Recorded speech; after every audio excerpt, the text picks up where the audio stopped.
तो प्रश्न है, यहां से शुरू करते हैं, सबसे नीचे से। ब्रह्म कुमारी वाले कहते हैं कि आत्मा माथे के बीच में होती है और उसे परमात्मा चार्ज करता है। अच्छा, इसमें सत्य क्या है भाई? ये कौन कुमारी वाले हैं? मुझे नहीं समझ में आता कि कौन बैटरी चार्ज करवाते हैं।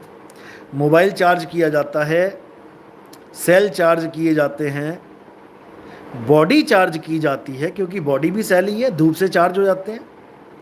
लेकिन आत्मा को चार्ज कराते हैं, भाई ये बात हजम नहीं होती।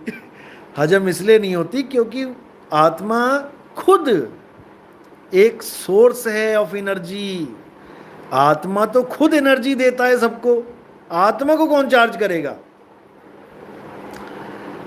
इन लोग को बोलो भाई अभी कोई गुरु वुरु बनाओ, कहीं इस भ्रम में मत रहना कि आत्मा चार्ज की जाती है। गीता पढ़ो अच्छी तरह। हे अर्जुन, आत्मा अजन्मा है, नित्य है, शाश्वत है। जो नित्य होता है यानी जो सदा सदा रहता है, उसको चार्जिंग की जरूरत नहीं पड़ती। तुमने तो परमात्मा से चार्ज करवा ली, जो नहीं करवाते उनकी तो बैटरी डेड हो जानी चाहिए। उनकी तो आत्मा ही मर जानी चाहिए, क्योंकि चार्ज ही नहीं कर रहे हैं। तुम तो सोच रहे हो परमात्मा चार्ज कर रहा है हमारी बैटरी, इसलिए चल रहे हैं। फिर तो जो परमात्मा के साथ जुड़े ही नहीं है, जो परमात्मा को मानते ही नहीं है, उनकी तो आत्मा मर जानी चाहिए। तो कहां चक्करों में पड़े हैं ये लोग, हैरानी होती है। ऐसा भी बोलते हैं क्या कुछ पंथ कि आत्मा को चार्ज करना है? कमाल कर दी। अभी आत्मा की डेफिनेशन भी नहीं पता इन लोगों को। जिस दिन आत्मा की डेफिनेशन पता लग जाए, ये ब्रह्म नाम लगाना ही छोड़ दें अपने साथ। ब्रह्म, ब्रह्म विद्या, ब्रह्म ज्ञानी, ब्रह्म कुमारी, ब्रह्म ये, ब्रह्म वो। अरे ब्रह्म ही काल है, ब्रह्म ही अज्ञान है।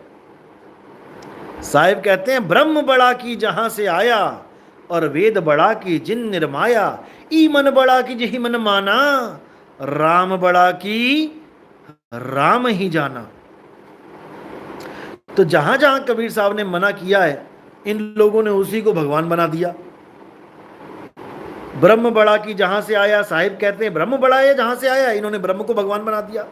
वेद बड़ा की जिन निर्माया, वेदों को बड़ा बोले कि वेदों को बनाने वाले को बड़ा बोले, इन्होंने वेदों को बड़ा बना दिया, जबकि साहिब कह रहे हैं वेदों को लिखने वाला बड़ा है। ई मन बड़ा की जही मन माना, दुष्ट मन या स्थिर मन, यानी तुम्हारे कंट्रोल में हो गया मन, दोनों में से बड़ा कौन है? इन्होंने बड़ा बना दिया दौड़ते हुए मन को, कि मन को कोई नहीं रोक सकता। भाई जिनका रुक गया वो कैसे रुका? कई लोग कहते हैं मन को कोई रोक ही नहीं सकता, मन को कोई पकड़ ही नहीं सकता, मन पे कोई कंट्रोल नहीं कर सकता। तो जिन्होंने कर लिया है उन्होंने कैसे किया? और राम बड़ा की राम ही जाना, राम अक्षर बड़ा है या अक्षरों को जानने वाला बड़ा है? इन्होंने अक्षरों को बड़ा बना दिया। दिक्कत ये है, अब कोई इन्हें सच बताए तो इनको वो दुश्मन लगता है कि ये कैसा ज्ञान दे दिया, ये तो कभी बोला ही नहीं गया, कभी सुना ही नहीं, ये ज्ञान कहां से ले आए? अरे भाई यही ज्ञान है। इसी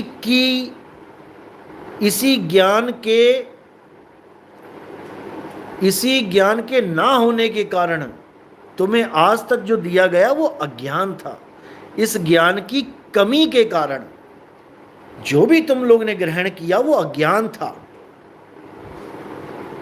लेकिन फिर भी तुम्हें बैसाखी के रूप में वो पकड़ाना जरूरी था, क्योंकि तुम उस वक्त चलने लायक नहीं थे।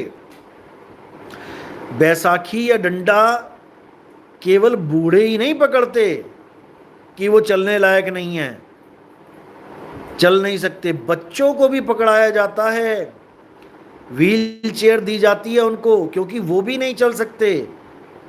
इसलिए तुम्हारी अवस्था अभी थी बच्चों वाली, तुम उस ज्ञान को नहीं समझ सकते थे, इसलिए तुम्हें व्हील चेयर पकड़ा दी। यानी ये जप तप व्रत वेद पुराण भागवत ये सब पकड़ा दिया कि चलो कुछ नहीं तो कुछ सही, कम से कम चलेगा तो सही, बच्चा नहीं दौड़ सकता। लेकिन अब तुम दौड़ने लायक हो गए हो, अब तुम दौड़ने लायक हो गए हो, अब तुम्हें व्हीलचेयर की जरूरत नहीं है, तुम स्टेप चलना सीख गए हो, अब तुम दौड़ने की तैयारी करो, अब तुम दौड़ोगे बिना व्हीलचेयर के, यानी अब तुम आत्मज्ञान की तैयारी करो, अब तुम आत्मज्ञान लेने लायक हो गए हो। सारी उम्र मंत्र ज्ञान ही नहीं लेके बैठना है, सारी उम्र नदियों में गोते नहीं लगाने हैं, बुढ़ापे में लगाओगे ले जाएगी बहा के, फिर चिल्लाओगे बचाओ बचाओ। इसलिए जहां जीवन है वहां जाओ, आत्मा में जीवन है और सदा सदा के लिए जीवित है, उसको किसी बैटरी चार्जर की जरूरत नहीं है, वो खुद इस बॉडी को चार्ज कर रही है, उसकी वजह से ये बॉडी चल रही है। आत्मा अलग तो शरीर डेड, आत्मा डेड नहीं।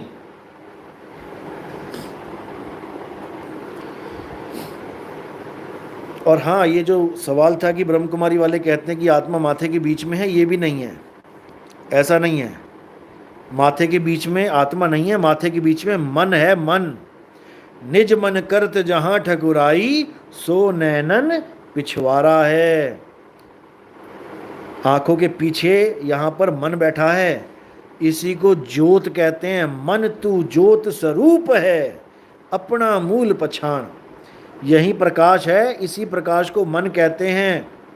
और इसको देखता कौन है? इस प्रकाश को जीवात्मा देखती है, जीव। जब मन को छोड़कर अपने मूल को जानेगी, तब मन की कैद से आजाद हो जाएगी। जब तक ये मन को देख रही है, देख रही है, देख रही है, तब तक ये मन की गुलाम है। मन से पीछा छूटेगा तभी तन से पीछा छूटेगा, क्योंकि ये तन भी मन ही धारण करवाता है। ऐसे ही नहीं मिल जाता तुम्हें ये तन, ये सब मन की चाल है। मन ही स्वरूपी देव निरंजन, तुम्हें राग भरमाई हो। तो ये मन से बचना है भाई, मन की साधना नहीं करनी है।